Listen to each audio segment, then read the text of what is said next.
Okay. This is the lock from the Voyager.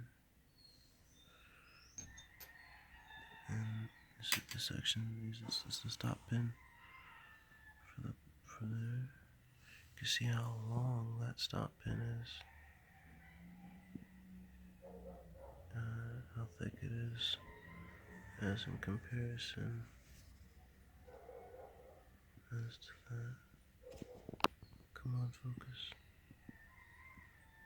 Focus. Some light. It's pretty big. This dwarfs. You can see it in comparison to the actual main pin, pivot pin. Excuse me. Okay. This is the spring. At first, I thought I could use a hairpin, but this is no ordinary spring. It's pretty darn tough. And we have here bronze washers. There's Teflon. I'm sure Teflon washers right behind it. They're just stuck there, so I'm just gonna leave it the way it is. Yeah, you can see the Teflon. That's weird. Oh, lost focus. Teflon washers behind the brass. That's the way the backlock. Oh, that's the way the backlock engages.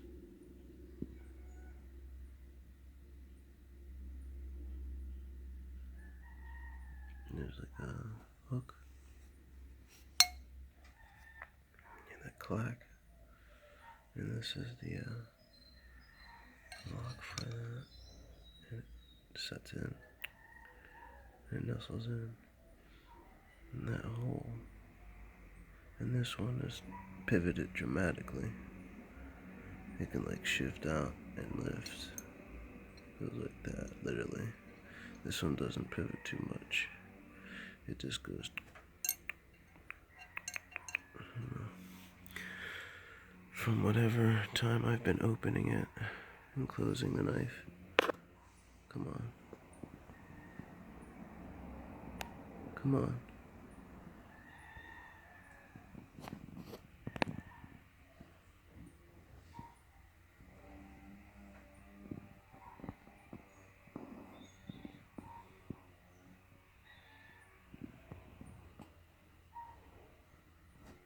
Okay, looks kind of shiny.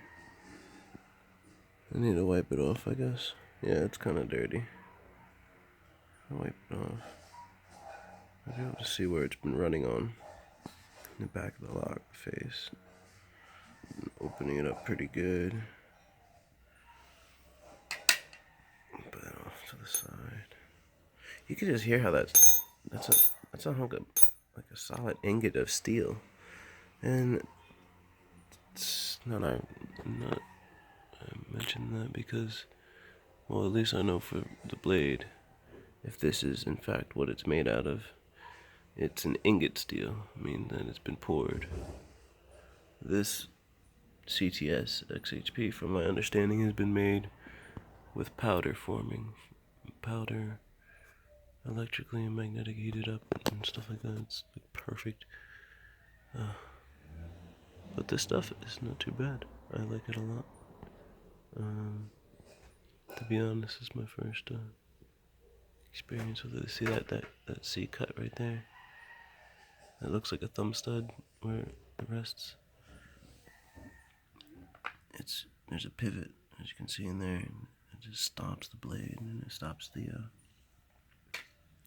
force from being transmitted to this beefy lock bar. So I don't even like it's redundancy, but I love the idea. It works very well.